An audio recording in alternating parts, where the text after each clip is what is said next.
우리 같이 한 목소리로 함께 읽겠습니다. 창세기 3장 20절에서 24절까지 같이 읽습니다.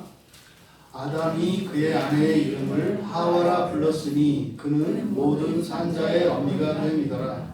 여호와 하나님이 아담과 그의 아내를 위하여 가죽옷을 지어 입히시니라. 여호와 하나님이 이르시되 보라, 이 사람이 선악을 하는 일에 우리 중 하나같이 되었으니 그가 그의 손을 들어 생명나무 열매도 따먹고 영생할까 하노라 하시고, 여호와 하나님이 에덴 동산에서 그를 내보내어 그의 근원이 된 땅을 갈게 하시니라.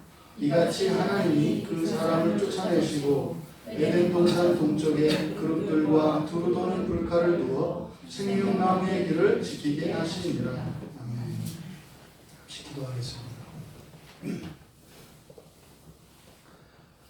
진리의 영이신 성령님, 이 시간 하나님이 참된 진리를 밝혀 보여주시고 그 진리가 저희들의 심령을 밝게 하며 저희들의 인생에 나아갈 길을 훤히 밝혀주는 은혜의 시간 되게 하여 주시옵소서. 그래서 거짓에서 돌아서 참으로 나아가게 하여 주시고 헛되고 무익한 것에서 영원하고 참된 것으로 저희들의 인생이 바로 잡히게 하옵소서. 감사하며 예수님의 이름으로 기도하옵나이다. 아멘. 복되고 거룩한 주일 예배에 참석하신 여러분들을 주님의 이름으로 축복합니다. 이럴 때 아멘하면 복이 여러분에게, 안 하면 저에게. 주님의 이름으로 여러분을 축복합니다. 많이 뺏겼습니다. 모두 여러분에게 흘러가고 넘쳐나기를 바랍니다. 설교의 제목을 그날 이후, 여러분들의 기억 속에 그날로 특별히 기억되는 날들이 있습니까? 인생의 어떤 반전이 되었던 이제 그날, 보통 이렇게 이런 인생의 전기가 되는 어떤 날이 있습니다. 저에게도 이렇게 기억되는 그 날이 있어요. 대표적인 게 이제 하나님을 떠나던 날, 하나님을 떠나게 되었던 그 사건이 일어난 날, 그리고 그렇게 하나님을 떠났다가 다시 하나님께 돌아오게 되었던 그날, 생생한 기억이 있습니다. 우리가 지금 여기서 살펴보려고 하는 그날은 아담이 그의 아내 하와와 함께 하나님의 낯빛을 피하여 나무 뒤에 숨은 날입니다. 주님께서 부르셨지만 외면했던 날입니다. 단 한 번도 전화가 오면 안 받은 적 없고, 지체하지 않고 즉각 받고, 문자가 오면 바로바로 대답하던 아담이 어느 날 전화벨이 울리며 하나님이라고 써 있는데 전화를 받지 않은 겁니다. 문자가 왔는데 안 본 척하고 그냥 늦추고 있는 겁니다. 바로 그날입니다. 처음 그 사건이 일어났습니다. 그 이후에, 그날 이후에 일어난 사건, 아담이 한 일, 아담에게 일어난 일과 또 하나님이 하신 일, 그것을 오늘 본문을 통해서 우리가 볼 수 있습니다. 먼저 아담이 한 일은 그냥 20절 한 절입니다. 그날 이후에 아담이 한 일은 아내의 이름을 새로 부른 것입니다. 아내의 이름을 하와라고 불렀으니, 여기서 아담이 아내의 이름을 하와라 불렀다. 그러니까 이제 이름을 개명한 거예요. 이름을 바꾼 겁니다. 그래서 2장 23절에 보시면 아담이 이 하와의 이름을 지어줬어요. 그때 뭐라 그랬어요? 아담이 이르되 이는 내 뼈 중에 뼈요 살 중에 살이라. 이것을 남자에게서 취하였은즉 뭐라고 부른다고요? 여자라 부르리라. 이게 지금 맨 처음에 아담이 하와에게 지어줬던 이름이 이제 여자 이렇게 돼 있어요. 성경에. 그리고 그날 이후에 하와의 이름을 바꿔준 겁니다. 하와라고요. 여러분들이 이름을 바꿨다라고 하는 것은 특별한 의미가 있지 않습니까? 그러니까 아담이 지금 그날 이후에 한 일이 자기 아내의 이름을 바꾼 것이라고 성경은 이야기합니다. 그런데 이렇게 이름을 바꾼 이유를 바로 뒤에서 뭐라고 했냐면 그는 모든 산자의 어머니가 됨이더라. 여러분들이 이 말씀을 깊이 묵상해 보시면 참 무슨 말인지 모르겠다 이런 결론이 나와요. 그의 아내 이름을 하와라 불렀으니 그는 모든 산자의 어머니가 됨이더라. 여러분들이 여러분의 자녀나 또 여러분의 배우자의 이름을 바꾼다고 생각을 해보세요. 그런데 그 이름을 바꾼 이유가 모든 산자의 어머니가 되었기 때문이라고 얘기를 합니다. 여러분 지금 이 앞에 바로 앞에 나오는 사건은 나무 뒤에 숨었고 그리고 하나님께서 그들에게 저주를 징계를 내리신 사건이 바로 앞에 있습니다. 그리고 나서 아담은 자기 아내가 모든 산자의 어머니가 되었다. 그러니까 문자적인 의미와 이 본문의 문맥이 잘 매끄럽게 연결이 되지 않습니다. 이제 아무 생각 없이 읽으면 뭐 그런가 보다 이렇게 이제 하는 거죠. 여러분 누누이 말씀드립니다만 성경에 있는 모든 이야기는 여러분 이야기예요. 여러분들이 이게 아무 의미가 없으면 여러분이 지금 여러분의 인생을 그냥 아무 의미 없이 살고 계시는 거예요. 내가 내 인생을 사는데 왜 사는지도 모르고 뭐 하고 사는지도 모르고 무엇을 추구하는지도 모르고 그냥 가는 거예요. 성경은요, 이 두꺼운 성경책입니다만 이 성경책이 여러분들이 깨달아지면 이것이 완전히 여러분의 이야기라는 것을 아시게 돼요. 그러니까 여러분도 모르는 여러분에 대한 이야기가 이 안에 기록되어 있는 거예요. 이게 다 나의 이야기입니다. 지금 아담이 그날 이후에 아내의 이름을 바꿔줬다. 이름을 짓는 일은 굉장히 특별한 일입니다. 이름을 짓는다. 그것을 여기서 부른다, 카라라고 하는 말을 쓰고 있는데 이름을 짓는다. 이름을 짓는 것, 이게 뭘까요? 성경을 보면 이름을 짓는 일은 하나님의 일입니다. 하나님이 하시는 일이라고요. 굉장한 일이라고요, 여러분. 이름을 짓는 일은. 이름을 이렇게 부여하시는 것은 사실은 하나님의 창조 행위의 일환이죠. 하나님께서 무엇인가를 만들어내십니다. 그리고 나서 만들어내신 그것을 이름을 붙여서 규정하셔요. 그래야 창조가 끝나는 거예요.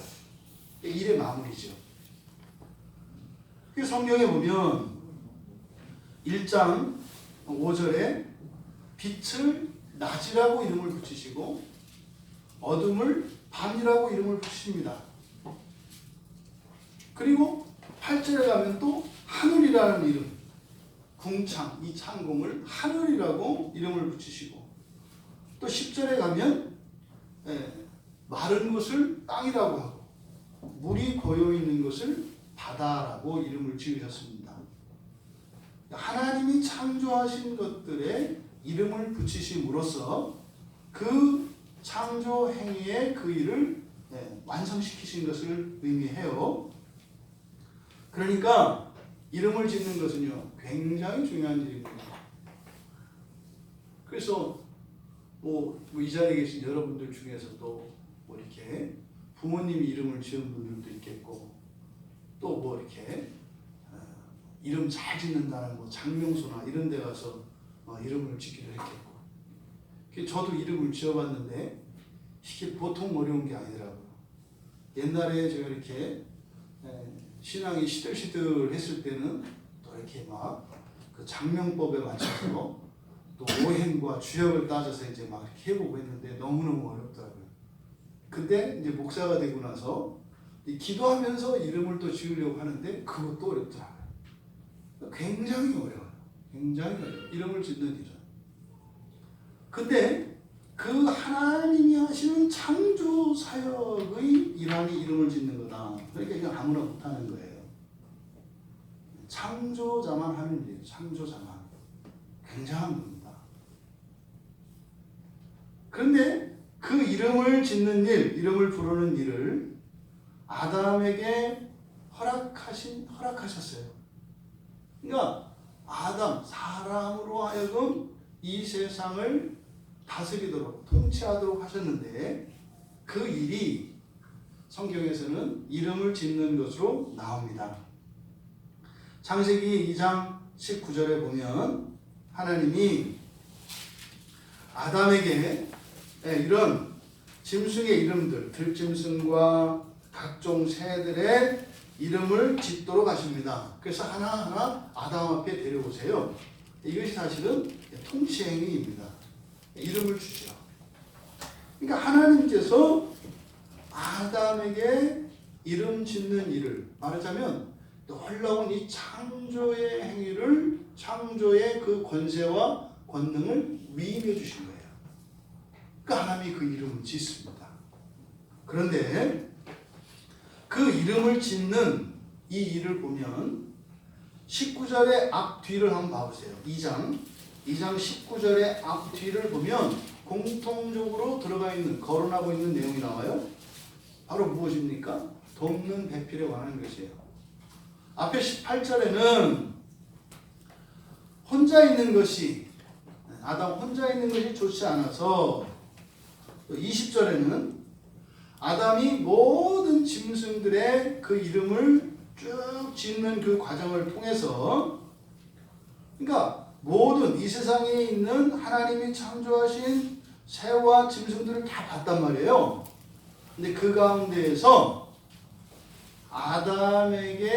아담을 도울 만한 대상을 찾지 못했다. 이렇게 얘기를 해요. 20절에 있는 내용, 그 내용이에요.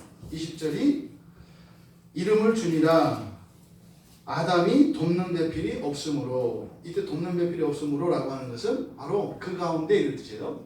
이 세상 모든 생물들 가운데 아담이 이렇게 도움을 받을 만한, 아담을 도와줄 만한 짝이 없었다. 아무도 없었다는 거예요.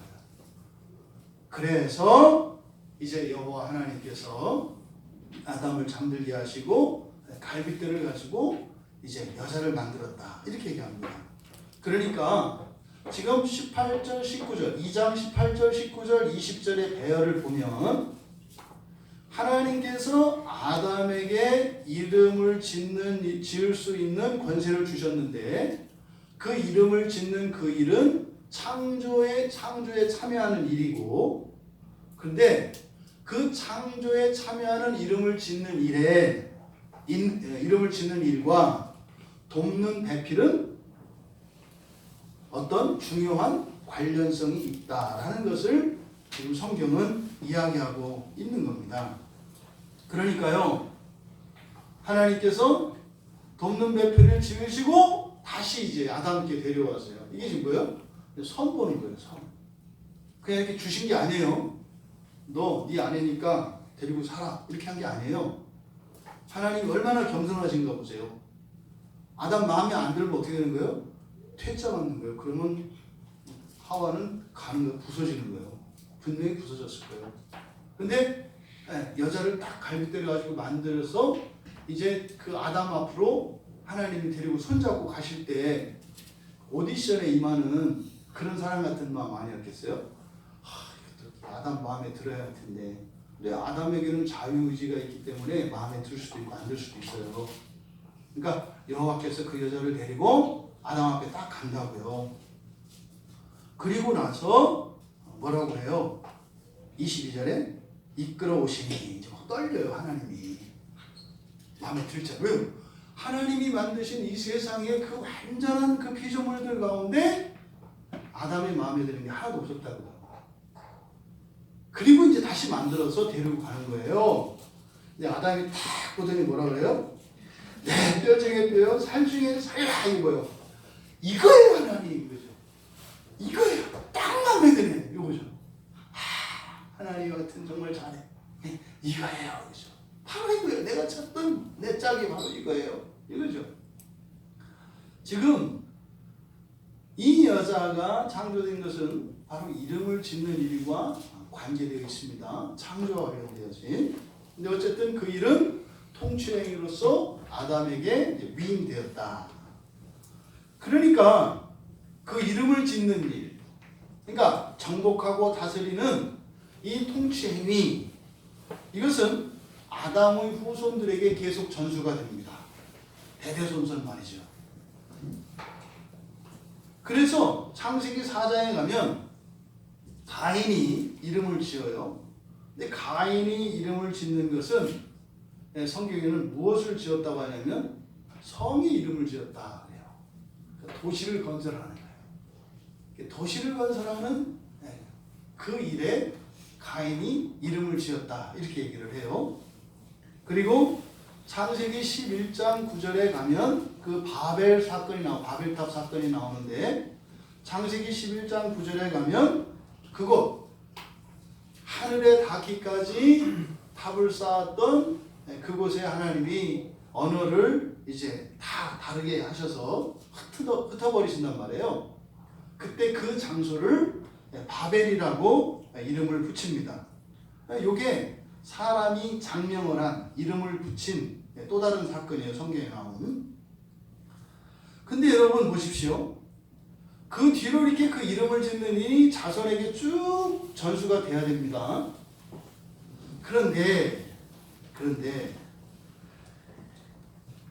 아담의 아들들, 그 아담의 아들들은 장차 아담의 뒤를 이어서 세상을 통치할 자녀들이에요. 그러니까 그 이름을 짓는 그 일이, 그러니까 그 아들들의 이름을 누가 지어야겠어요? 아담이 당연히 지어야죠. 그리고 또 그 아들도 그 아들들의 이름을 지어야겠죠. 그런데 창세기 4장에 보면 1절과 2절을 보면 하와가 아이를 낳고 이름을 지어요.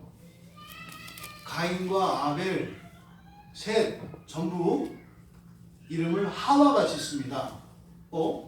하나님이 하시는 창조의 일을 아담에게 물려주셨고 아담을 통해서 그 아들들에게 쭉 내려가야 되는데 갑자기 아담이 할 일을 누가 하고 있어요? 하와가 하고 있어요. 근데 이거는 부당하진 않아요. 왜? 맨 처음에 앞에 하나님께서 사람을 지으실 때 문화명령이라고 하는 정복하고 다스리라는 그 명령을 아담에게만 주신 것이 아니라 하와에게도 주셨거든요. 그러니까 아담과 하와에게 정복하라고 하셨어요. 그러니까 문화명령을 똑같이 주셨어요. 그러니까 하와도, 그러니까 여자도 남자도 똑같이 할 수 있어요. 근데 문제는 아담이 완전히 손을 뗐다는 게 문제예요. 여기서 이제 사단이 일어난 거예요. 둘이 같이 하면 상관이 없어요. 근데 완전히 아담이 손을 뗐습니다. 이게 문제죠. 그러니까 이것은 하나님이 보시기에 기뻐하시는 일이 아니었어요. 여러분 기억나시죠? 밑에 그 4장 26절에 보시면 갑자기 그런 얘기가 나와요. 4장 26절에 보시면 셋도 아들을 낳고 그의 이름을 에노스라 했으며 그때 사람들이 비로소 여호와의 이름을 불렀더라. 이게 무슨 말일까요? 왜 갑자기 여기서 이름을 불렀다라고 해요? 그러니까 사실은 여호와의 이름을 불렀다는 것은 여러분들이 누군가의 이름을 부르지 않다가 이름을 불렀어요. 어떤 변화가 일어난 거죠? 관계가 풀어진 거예요. 대부분 여성들이 이제 화날 때 말을 안 하는 방법을 많이 쓰는데 말 않다가 어느 날 여보 그러면 뭐요? 풀렸다는 얘기예요. 왜 불러? 이거 끝까지 화내면 안 돼요. 여보 그러면 풀어졌구나. 이러고 원위치 하면 되는 거예요. 그러니까 여호와의 이름을 다시 불렀다. 뭐예요? 관계가 회복됐다는 뜻이에요. 근데 그 관계가 회복된 여호와의 이름을 부른 사건이 뭐예요? 셋이 그의 아들 에노스의 이름을 지은 거예요. 그러니까 하나님이 약간 삐지셨었나 봐. 그러니까 아담이 해야 될 일을 하지 않고 하와가 아담이 해야 될 일들을 쭉 하니까 하나님이 기뻐하지 않으셔서 입을 다무셨다고 이렇게 보이지 않으셨어요. 그랬더니 아담과 하와도 뭐 삐질라면 삐져라, 뭐 웃었냐, 그래가지고 그냥 살았다. 그러다가 셋에 이르러서 우리 아버지 어머니가 저건 아니지, 저렇게 하면 안 되는 거지. 그래서 이제 부모보다 나은 자식이 태어나서 셋이 이제 자기 아들의 이름을 짓는 그 통치행위의 그 권세를 다시 회복을 한 거예요. 그랬더니 여호와 이름을 그때부터 다시 불렀다. 하나님과의 관계가 회복되었다는 겁니다. 그리고 나서 놀랍게 5장에서 뭐가 나와요? 아담의 족보가 나오는 거예요. 그러니까 이 하나님의 창조와 그 창조의 섭리가 그대로 흘러가지 않으면 마치 역사가 시간이 멈추는 것처럼 중단이 돼요. 그래서 4장에서 나오는 족보는 아무 의미가 없다고요. 시간이 안 가요. 족보만 나와요. 여러분들이 신앙을 따라 살지 않으면 여러분의 인생의 진전이 안 일어나요. 그냥 있는 거예요. 그냥 공부를 해도 공부하는 게 아니고, 일을 하고 돈을 벌어도 일하는 것도 아니고 돈 버는 것도 아니고, 이게 진짜인데 이게 오늘날 그리스도인들에게 전달이 안 돼서 이게 참 문제고 안타까워요. 여러분, 신앙 밖에서 하는 일은 아무것도 아닙니다. 하지만 신앙 안에서 하는 일은 아무것도 아닌 게 없습니다. 이게 대전제예요. 대전제. 지금 드디어 셋에 의해서 하나님이 창조하셨던 그 창조의 계획대로 이제 되어지니까, 그 질서가 회복되니까, 하나님과의 관계가 회복되니까 사람의 족보도 다시 시작이 됩니다. 근데 여러분 보십시오. 아담은 아담이 해야 될 일을 하지 않았다고요, 이제. 그리고 하와에게, 아내에게 다 줬다고요. 그런데 아담이 그러니까 마지막으로 그 통치 행위를 한 마지막 일이 뭐예요? 자기 아내 이름을 하와라고 지은 거예요. 그리고 나서 그 뒤로는 이름을 안 줘요. 아들들의 이름을 셋 다 아내 하와가 짓는데 가인, 아담은 그에 참여하지 않아요. 그런데 자기 아내 이름은 2번이나 줘요. 이상한 일이죠. 그러니까 창조의 그 본질적인 사역을 하와가 전담하게 됐는데 그것은 하나님이 기뻐하신 것이 아니었다. 애시당초 하와를 왜 만들었다고요? 이름을 짓는 것과 관련이 있다고 그랬는데 그 일에 돕는 대표로 만들었지 그 일을 대신하는 자로 만들지 않았다고요. 그런데 돕는 대필이 아니라 그저 대신하는 자가 되어버렸던 거죠. 성경에 이 남성들이, 아버지들이 이름을 짓는 이 일이 계속 게을리돼요. 구약 성경에 보면 신기합니다. 저도 예전에 몰랐어요. 이게 어디까지 이렇게 내리면 쭉 내려와서요.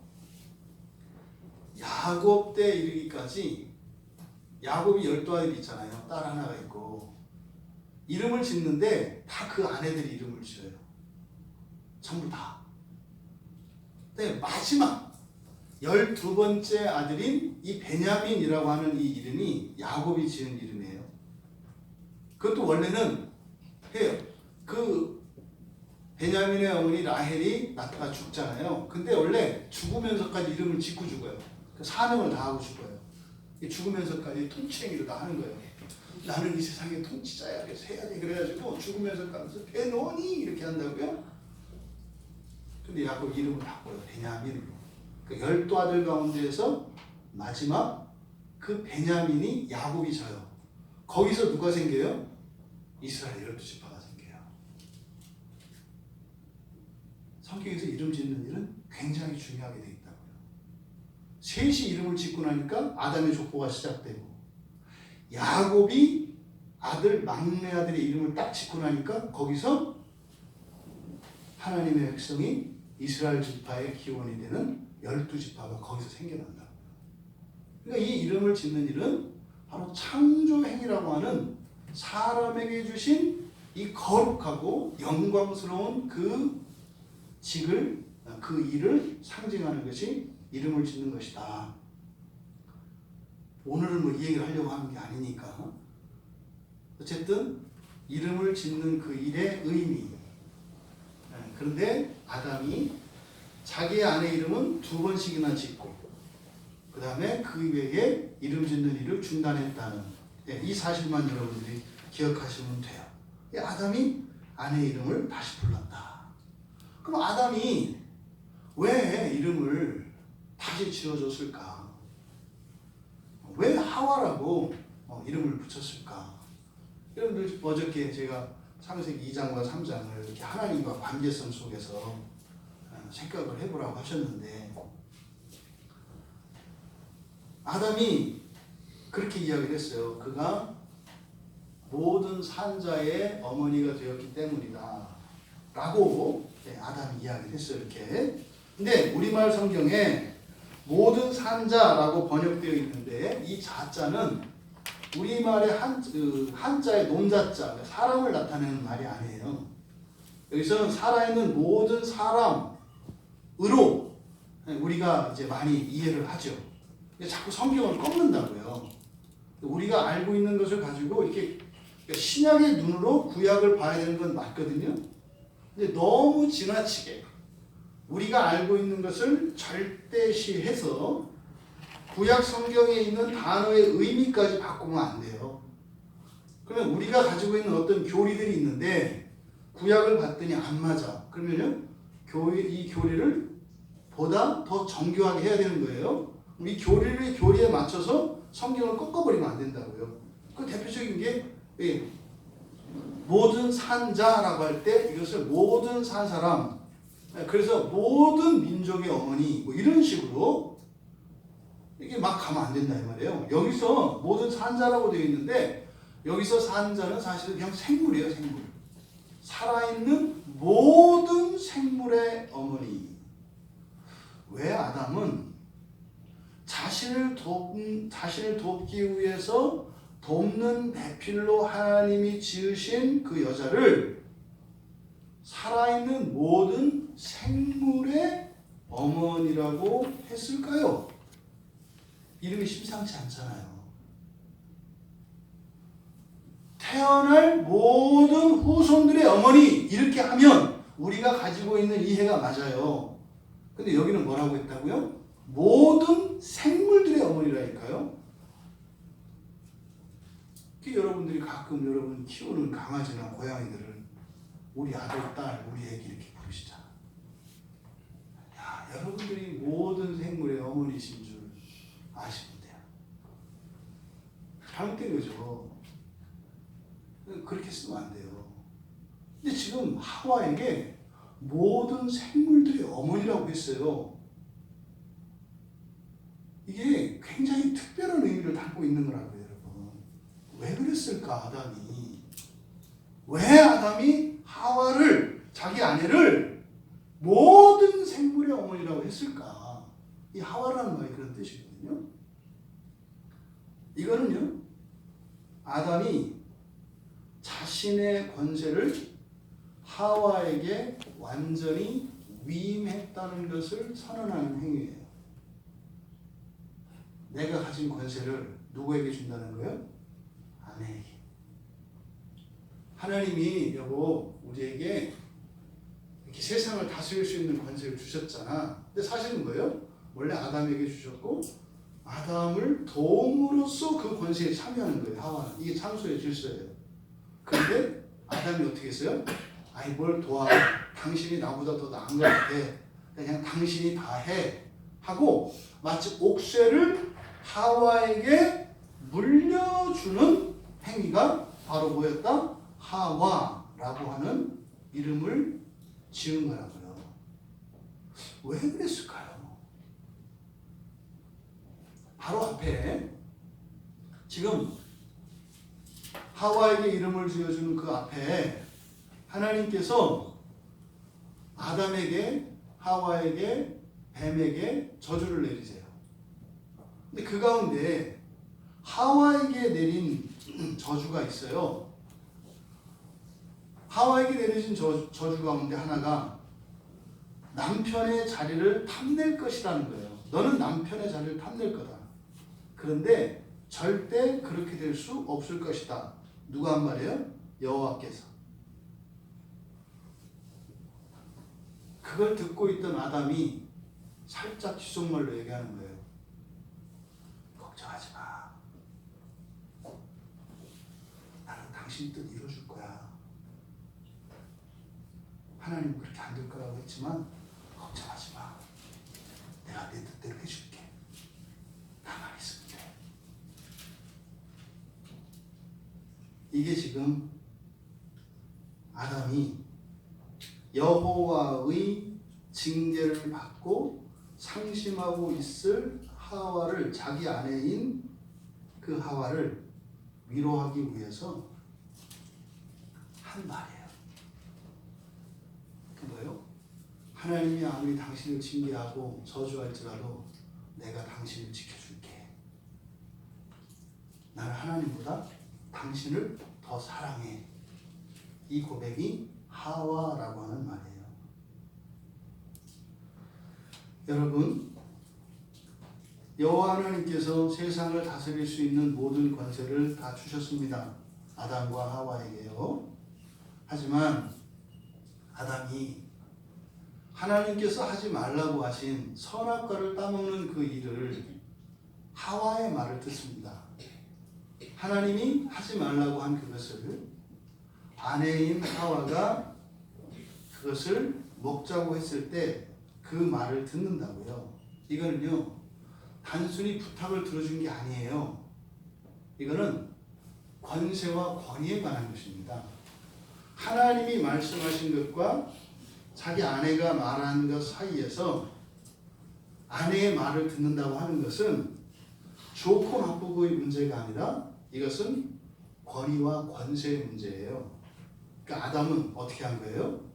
하나님보다 아내를 더 높은 존재로, 더 권세 있는 자리로 본 거죠. 그때 이미 아담은 아내 하와에게 모든 것을 다 내어준 거죠.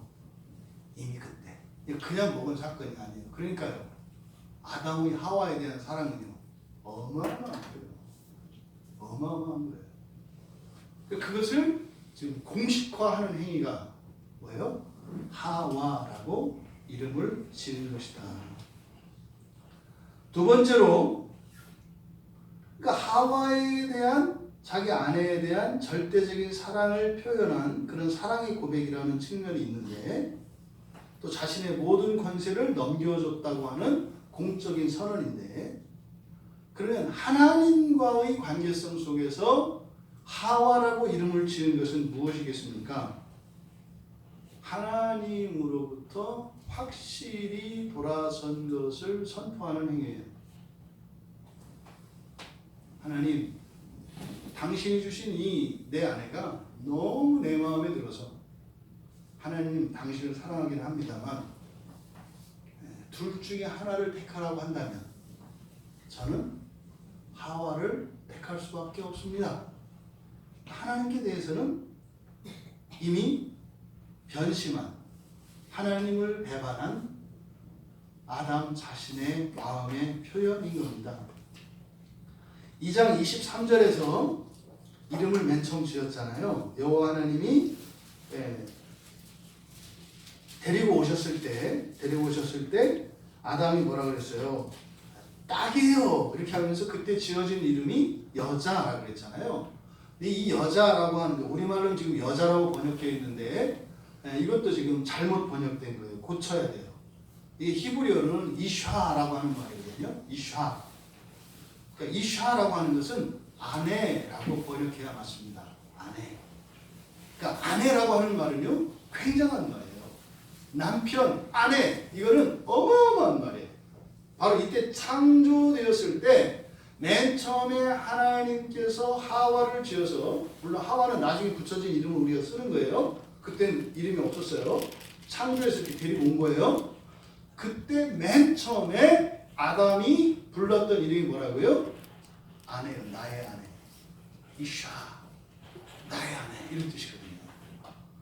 그러니까 나의 아내라고 하는 것은요, 딱 내 짝에게만 쓸 수 있는 굉장한 말이에요. 굉장한 말. 근데 아내, 이샤라고 이름을 붙였었거든요. 근데 그때는 뭐겠어요? 하나님과 아담의 관계가 그 사랑이 절대적인 때입니다. 그때 이 아담, 그 하와, 이샤는, 그때는 이샤였죠. 이 이샤는 이렇게 하나님과 이렇게 경쟁적 관계에 있지 않아요. 오히려 어떻게 해요? 우리 함께 하나님을 사랑하자. 그래서 아담 혼자 하나님을 사랑할 때보다 이샤인 자기 아내와 함께 사랑할 때 2배의 사랑으로 커지는 거죠. 왜요? 혼자 그냥 하나님 사랑할 때하고 둘이 하나님 사랑할 때, 둘이 있을 때도 하나님 얘기하거든요. 야, 우리 하나님 너무 좋지 않아? 그죠 여보? 그래. 당신도 그래? 나도 그런데? 이렇게 하면서 어떻게 해요? 하나님을 향한 사랑이 더 커지면서 그 안에서 이 아내와 남편 사이의 사랑이 그 안에 함께 커가는 거예요. 이게 경쟁적이지 않다고요. 그때 바로 이 여자의 이름이 이샤였어요. 이샤.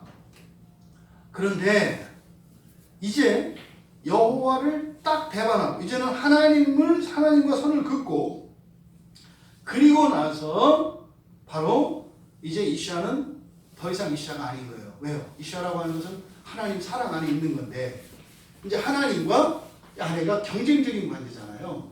하나님은 먹지 말라고 하고 이샤는 먹지 말라고 하고, 둘 사이에서 이샤의 말을 들었단 말이에요. 여기서 이제 분리가 일어난다고요. 죄의 결과는 분리입니다 그러잖아요. 여기서 이제 철저하게 분리되는 거예요. 그러니까 이샤라고 하는 이름을 쓸 수가 없어요 이제는.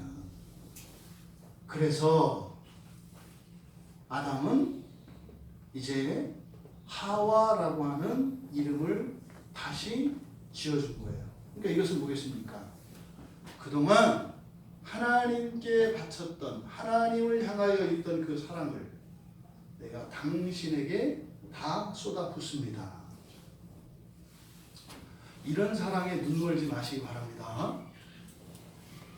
다 사기예요, 사기. 이런 거 없어요. 그런 거 없어요. 절대로 없어요. 속지 마세요. 절대 속지 마세요. 나중에 청구서 날라와요. 반드시 청구서 날라와요. 그런 거 없어요. 지금 이 하와라고 하는 이 말은 아담이 할 수 없는 것을 하고 있는 행위예요. 모든 사랑의 원천은 하나님인데, 하나님 없이 당신을 하나님보다 더 사랑하겠다 이러면 말은 되죠.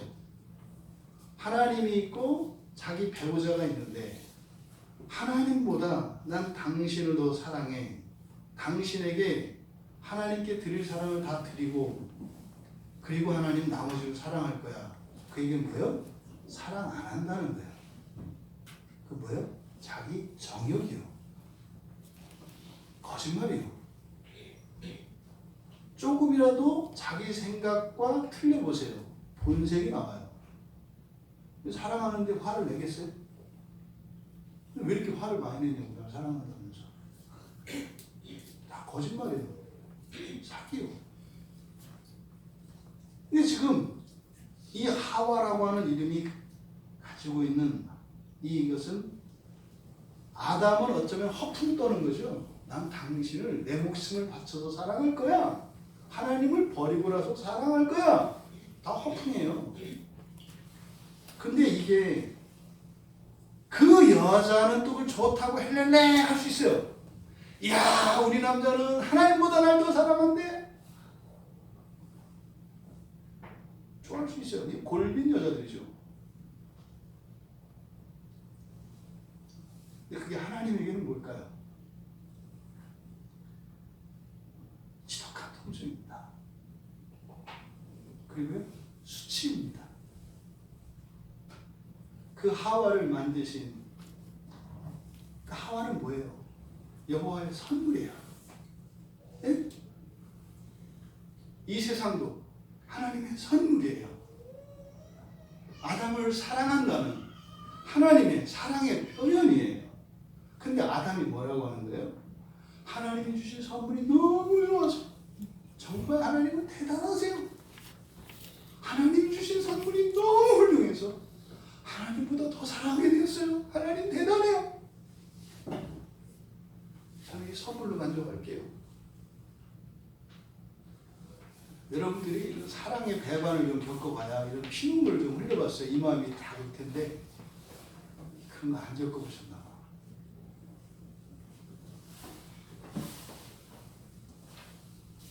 대부분의 남성들에게 이런 뻥이 있습니다. 마치 목숨을 다해서 나의 모든 것을 다해서 널 사랑하겠다. 다 뻥입니다. 그건 조건이 많아요. 그걸 얘기 안 하고 얘기하는 거예요. 이거 해주고 이거 해주고 이거 해주고 이거 해주고 이거 해주고 이거 해주고 이거 해주고 조건 한 1000가지 되는데 난 널 죽도록 사랑할 거야. 근데 죽도록 사랑받으려면 말이지 이것 때문에 이것 때문에 이제 결혼하면 이제 그걸 나와야 되지. 시작도 밑에서부터 짜서 써야 되고 뭐 어떻게 해야 되고 뭐 이렇게 조건이 많아. 그래 막 뭐라고 하면 너 나 사랑한다 했잖아. 넌 조건 안 지켰잖아. 나 그렇게 사랑하고 싶어. 근데 너 때문에 그 사랑을 못하는 거야. 이렇게 나오는 거죠. 결혼 전에 있는 우리 자매들은 속지 마시기 바랍니다.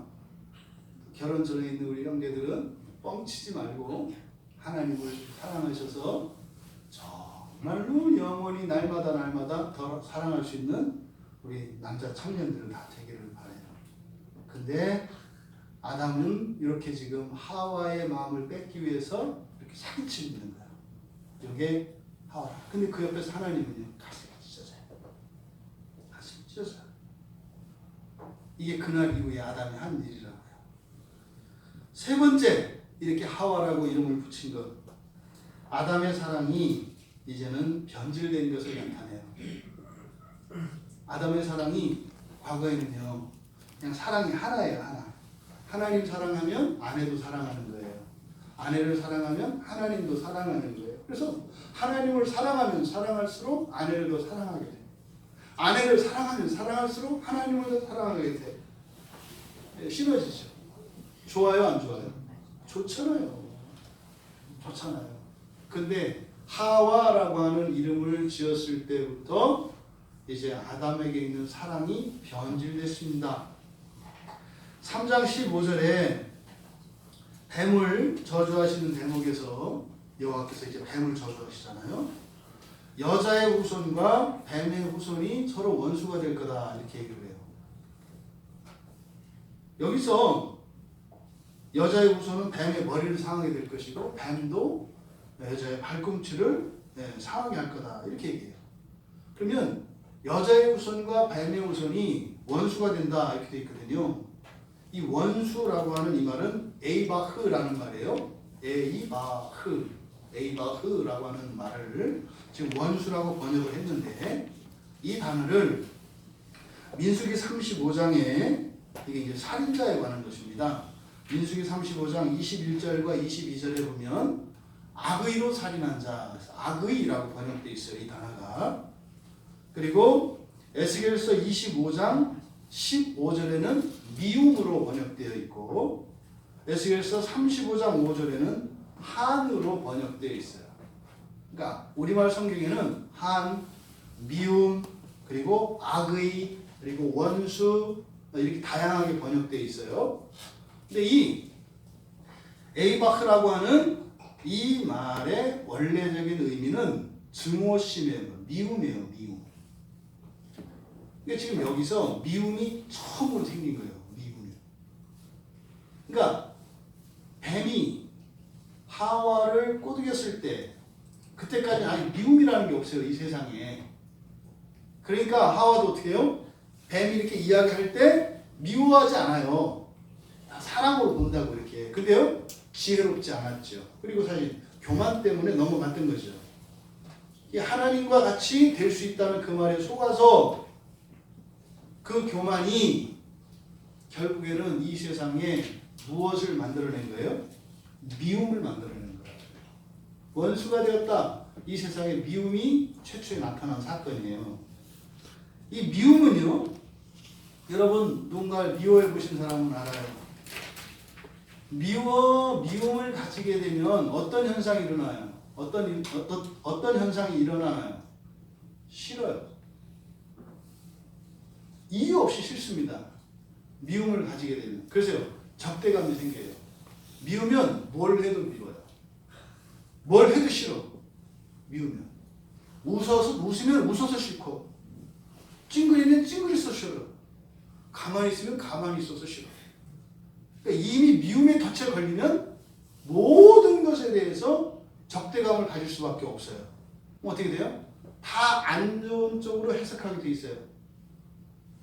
그래서 웃으면 나를 비웃는 거야.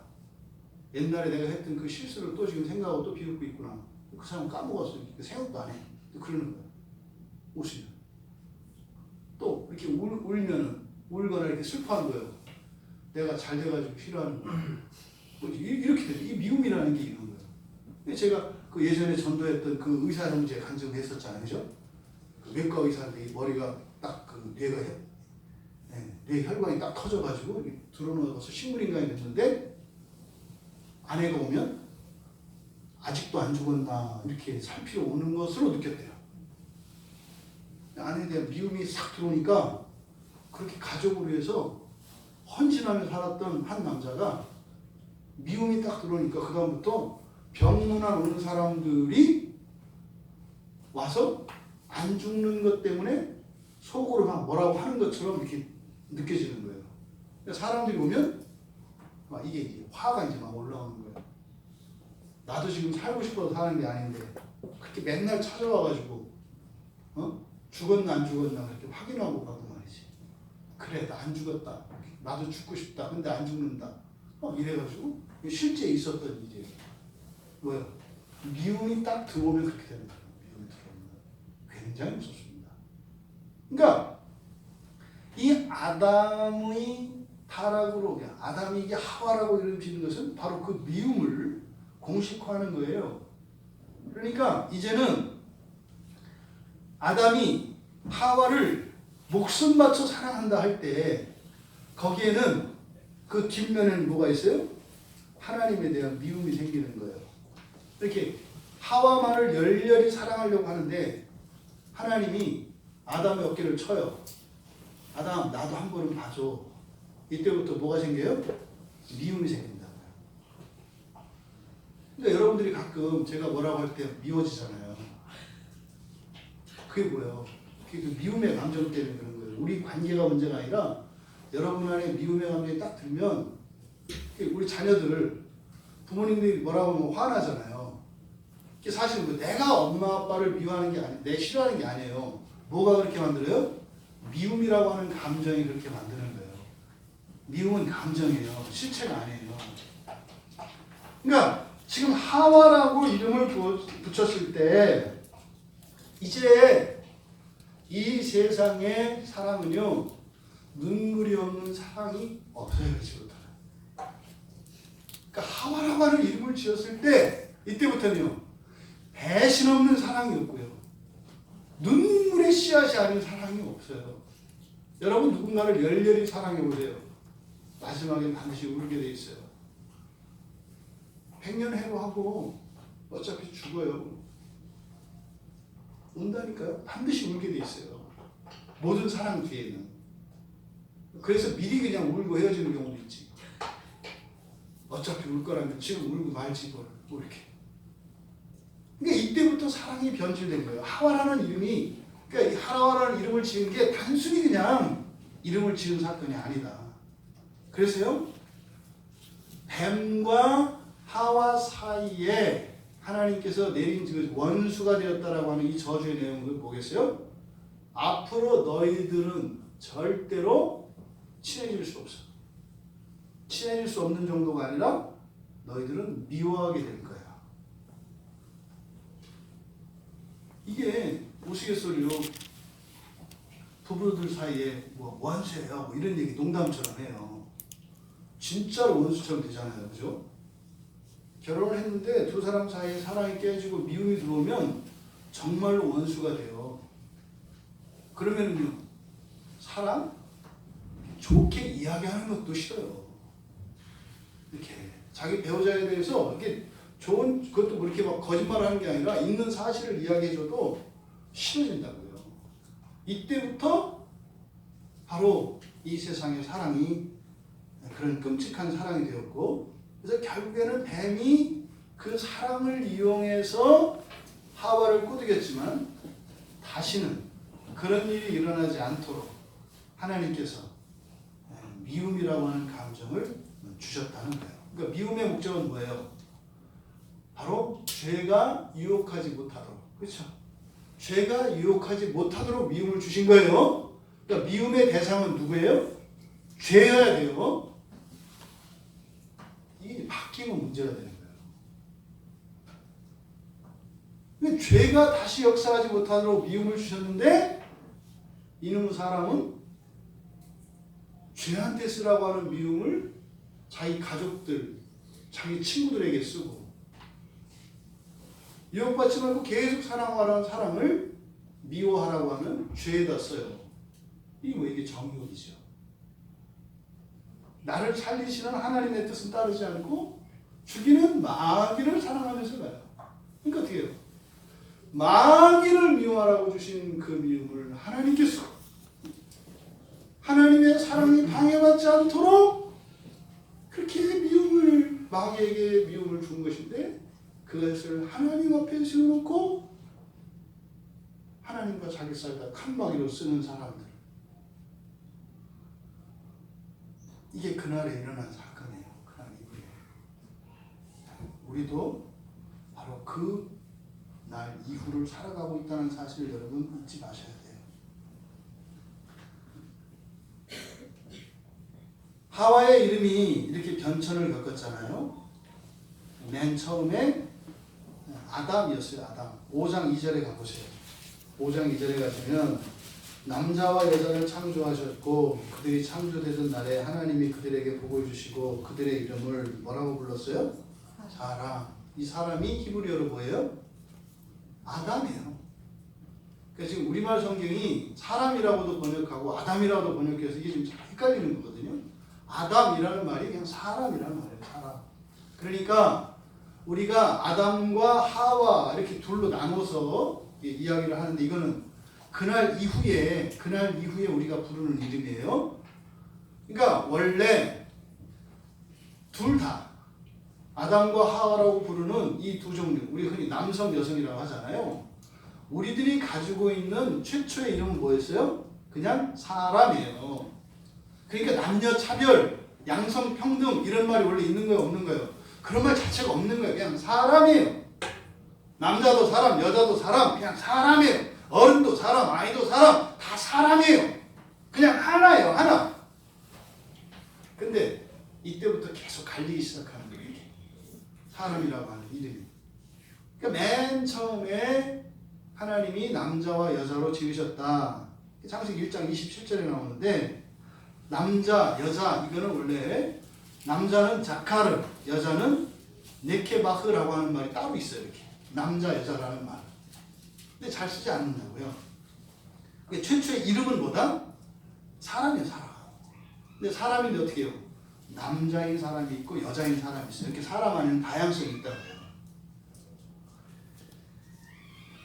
그 다음에 주어진 이름이 바로 2장 23절에서 아까 살펴보았던 내 살 중에 살이요, 뼈 중에 뼈요, 딱이에요 하나님 했을 때 붙였던 이름, 이게 뭐라고 그랬어요? 아내. 두 번째 이름이 아내라는 이름이에요. 아내.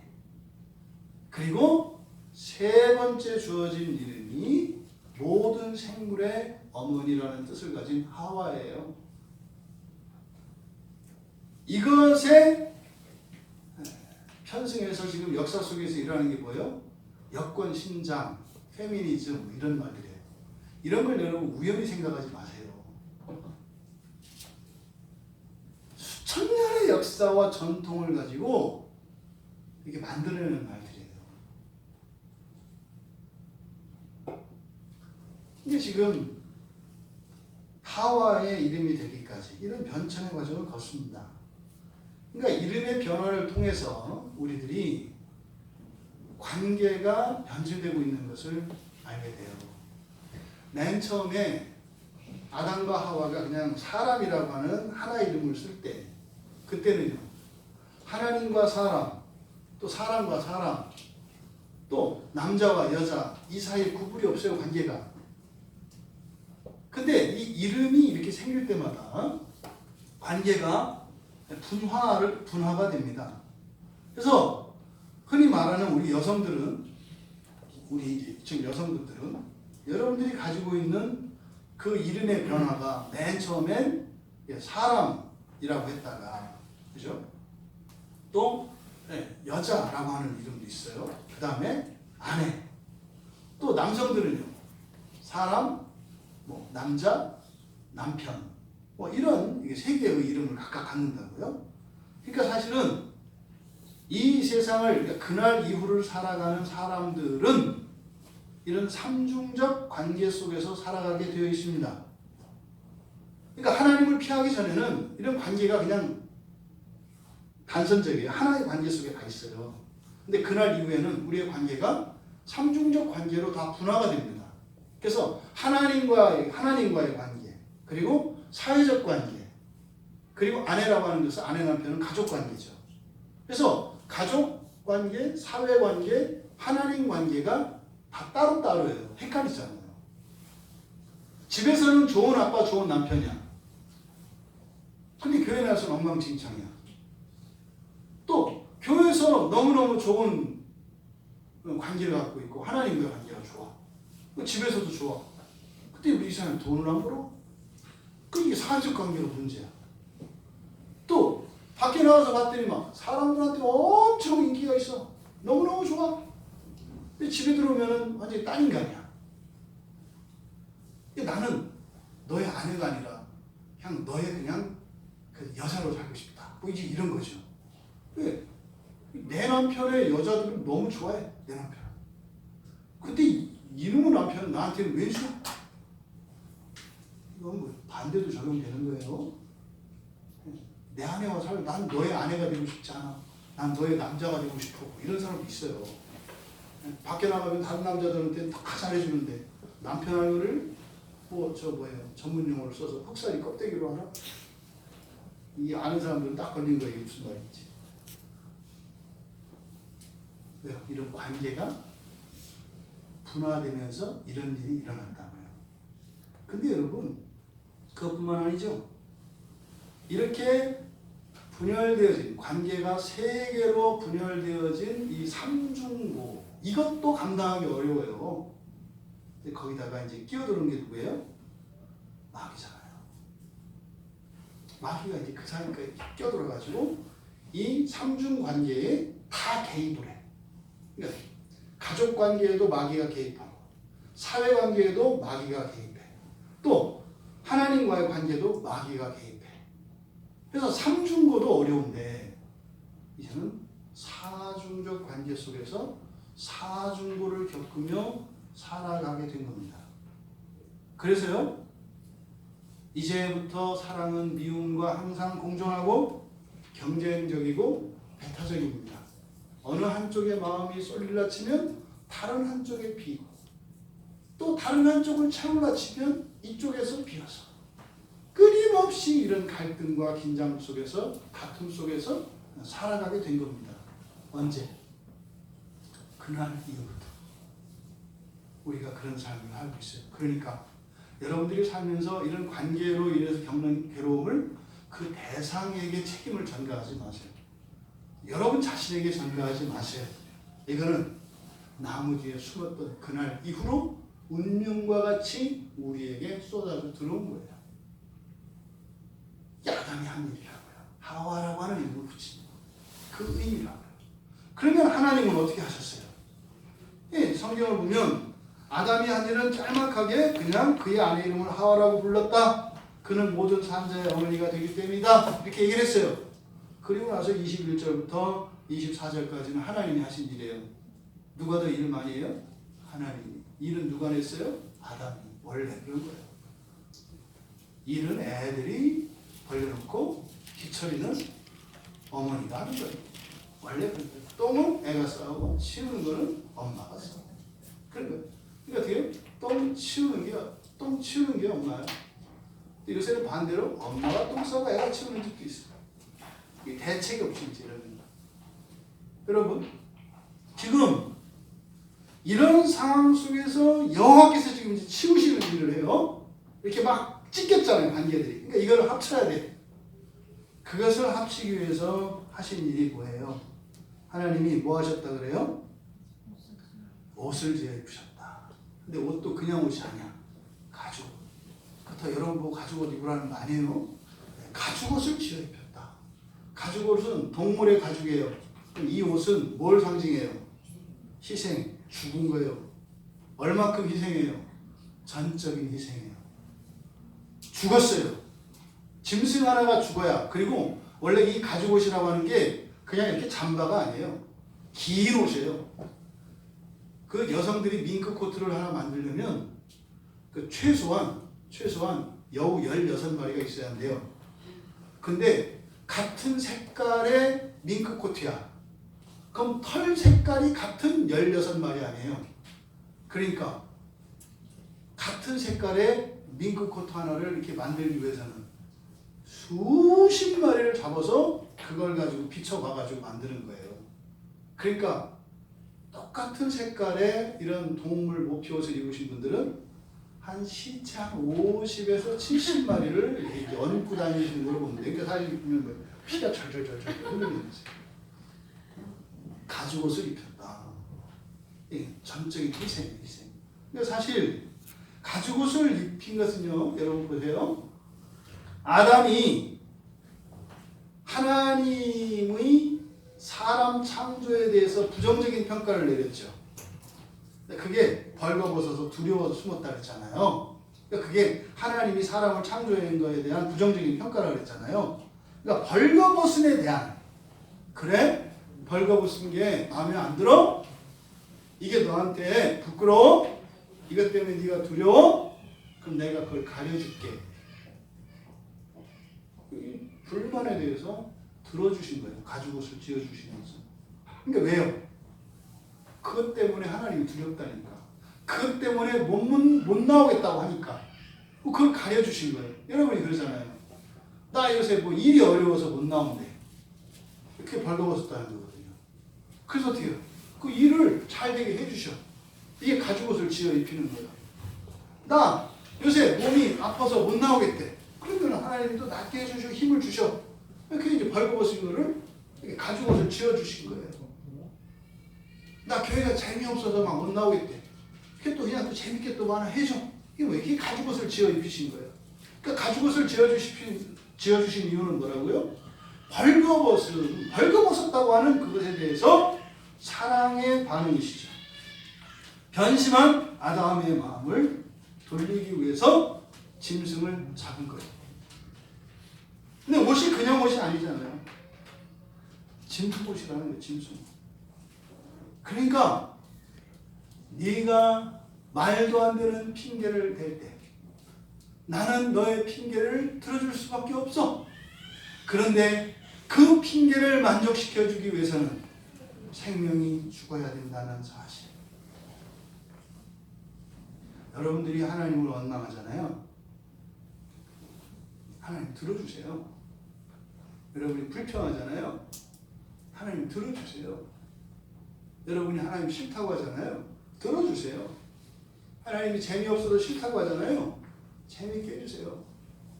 여러분 사업이 어려워서 하나님한테 못 나오겠다고 하잖아요. 사업 잘 되게 해주실 거예요. 여러분 되는 일이 없어서 하나님 싫다고 그러잖아요. 되게 해주실 거예요. 그때 그걸 되게 해주시는데 그 생명이 죽어야 돼요. 생명. 그게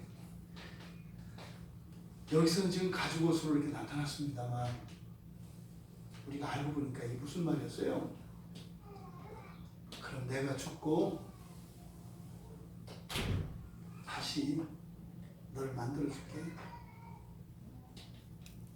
내가 불평하고 불만할 때마다 내 인생을 바꿔야 되겠다고 생각할 때마다 누가 죽어요? 예수님이 죽어요. 예수님이 죽어요. 죽고 다시 우리를 또 만들어 주실 거예요. 그랬더니 또 싫대. 또 죽어. 그랬더니 또 싫대. 또 죽어. 이번엔 덥대. 또 죽어. 이번엔 춥대. 또 죽어. 이번에는 가난하대. 또 죽어. 이게 가지고 싶는 거예요, 여러분. 하나님이 그 신자들의 모든 죄를 고스란히 감수하시겠다. 이 가죽옷을 지어 입히셔서 맹세하셨던 그 맹세를 십자가에서 예수님이 죽으심으로 그 맹세를 지키신 거예요. 그래서 우리가 그렇게 불평불만하고 하나님 원망하고 하나님 믿지 않는 사람처럼 살아도 우리를 구원하시고 여전히 우리 인생 가운데 주인으로 사랑으로 함께 하시는 이유는 바로 예수님이 나의 이런 변덕스러운 마음, 나의 이 사악하고 이 음탕한 이 마음, 그 마음을 충족시켜 주시기 위해서 예수님이 십자가에서 죽으셨기 때문에 감사한 줄도 모르고 기쁨도 없이 끊임없이 그렇게 먹어도 만족할 줄 모르는 거머리와 같이 예수께 달라붙어서 그 피를 빨아 먹으면서도 모자라다고 하는 우리 때문에 예수님이 죽으신 거예요. 그 다음에 여호와께서 하신 일은 에덴 동산에서 쫓아내신 거예요. 이 쫓아내신 건 뭘까요? 그냥 영생을 못하도록 뺏으신 게 아니에요. 사랑이 회복되기 전에는, 이 모든 관계가 회복되기 전에는 영생을 유보시키신 거죠. 여러분 생각해 보세요. 여러분 영원히 살고 싶은 분 계세요? 이 세상에서. 지금처럼 영원히 살고 싶으세요? 별로일 거예요. 지금 여러분 지난 한 주 살았던 거를 5,000년을 산다고 생각해 보세요. 그대로. 하고 싶지 않다니까요. 이렇게 관계가 분열되어서 삼중고, 사중고를 겪어야 되는 인생을 영원히 사는 것은 저주예요. 그런 불행한 삶을 하나님께서 기간을 두셔서 제한을 하신 거예요. 고통을 겪는 길에서요, 반드시 끝이 있어요. 영원하지 않아요. 반드시 끝이 있어요. 모든 고통은. 이게 에덴 동산에서 쫓아내시는 의미예요. 여러분들이 너무 오랫동안 어떤 힘들고 고되고 정말 답답하고 견딜 수 없는 상황 속에 있다 하더라도 하나님이 아담과 하와를 에덴 동산에서 쫓아냈다는 이 사건을 잊지 마세요. 반드시 그 고통이 끝나는 날이 와요. 이것이 에덴 동산에서 쫓아낸 거예요. 대신 이런 모든 관계가 회복되면 다시 부르실 거예요. 그게 뭐예요? 부활이죠. 부활을 통해서 그 에덴 동산에 그 생명나무를 먹고 영원히 살 수 있도록 회복하시는 날이 반드시 와요. 그래서 그룹들과 두루도는 불칼을 두어서 지키신 것은 우리로 하여금 그것을 못 먹게, 그것을 아끼려는 것이 아니라 우리의 인생의 고됨을 하시고 그 고난과 고생의 분량을 제한하신 거예요. 여러분들이 진짜 고생해 본 분들은 죽음을 꼭 생각하게 돼요. 여러분들의 힘으로 어찌할 수 없는 상황이 올 때 그냥 진심은 아니어도 죽고 싶다 이런 말을 하게 돼요. 바로 무한한 고통 고난을 하나님께서 허락하지 않으셨어요. 이것이 에덴 동산에서 쫓아내신 사건이에요. 다시 못 먹게 됐다 이런 게 아니에요. 아파도 견딜 수 있을 만큼만 아프게 하신 사건. 이것이 에덴 동산에서 쫓아내신 겁니다. 그러니까 이것은 영생에 대한 박탈과 또 영생을 하지 못하도록 차단하시는 것이 아니라 참으로 그 영생의 유익을 누릴 수 있을 때까지 그 행복과 기쁨과 완전한 사랑과 만족 속에서 그 영생을 누릴 수 있을 때까지 유보하시는 하나님의 깊은 사랑의 행위죠. 마치 당뇨에 걸린 어린 아들에게 사탕을 못 먹게 하고 달라고 발버둥치는 그 아이를 엉덩이 한 대 때리고 돌아서서 눈물을 흘리는 어머니의 마음이 지금 에덴 동산에서 아담과 하와를 쫓아내는 하나님의 마음입니다. 여러분, 아담이 하나님을 떠난 그날 이후, 하나님을 피해서 나무 뒤에 숨었던 그날 이후, 아담은 지금까지 자기 자신을 과장하고 허세를 부리며 허황된 사랑으로 살아가고 있습니다. 그나마 그 허황된 사랑조차도 그것을 유지하기 위해서는 죽을 때까지 쓰라린 대가, 엄청난 수고를 계속 지불해야 합니다. 하나님은 이렇게 절망할 수밖에 없고 공허한 계속 가슴을 채울 수도 없고 그 갈증을 해소할 수 없는 아담에게 가죽옷을 지어 입히셨습니다. 근데 지어 입히신 것이 쉬운 일이 아니에요. 오늘날 그렇게 숨어있는 아담들에게 그 가죽옷을 들고 쫓아다니세요. 옷을 입히시려고. 지난 일주일의 삶은 우리는 잘못된 관계 속에서 고통하며 허황된 삶을 살고자 했지만 하나님은 계속 그 가죽옷을 들고 우리들 한 사람 한 사람의 일상 가운데 쫓아다니셨습니다. 계속 찾아다니십니다. 지금 이 시간도 여러분들에게 그 가죽옷을 입히시려고 하죠. 그 가죽옷이 무엇입니까? 바로 복음입니다. 예수님께서 우리에게 주신 그 복음, 그것은 하나님의 음성이고 하나님의 사랑의 고백이고 우리 인생의 모든 고난과 고통을 제거할 수 있는 유일한 길입니다. 여러분, 그렇게 수치스러워하는 우리 인생을 하나님께서 그 수치를 면하게 하시기 위하여 가죽옷을 지어 입히셔서 우리에게 주셨어요. 그 복음을 받아 입고 수치를 면하시는 여러분들 다 되시기 바랍니다.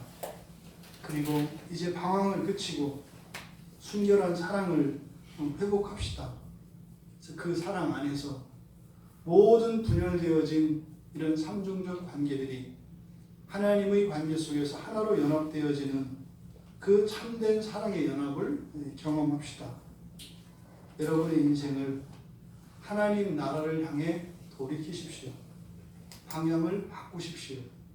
그리고 그렇게 하나님 나라를 준비하는 인생을 살아가시는 복된 여러분들이 되시기를 바라시는 그 하나님의 간절한 마음이 이 자리에 참석하신 여러분 모두에게 성취되어지기를 주님의 이름으로 축원합니다. 말씀을 생각하며 우리 같이 기도합니다. 그날 이후 아담에게 일어난 그 사건, 그것이 우리가 살고 있는 오늘의 현실입니다. 근데 그렇게 내버려 두신 것이 아니라 가죽옷을 지어서 우리를 입히시려고 합니다. 지금 이 시간도 여러분 인생에 가죽옷을 입히시려고 합니다. 여러분의 과거와 현재, 미래에 가죽옷을 지어 입히려고 합니다. 그것밖에 답이 없습니다, 여러분. 일시적으로는 좀 면할 수 있겠죠. 절대 복음 위에는 다른 길이 없습니다.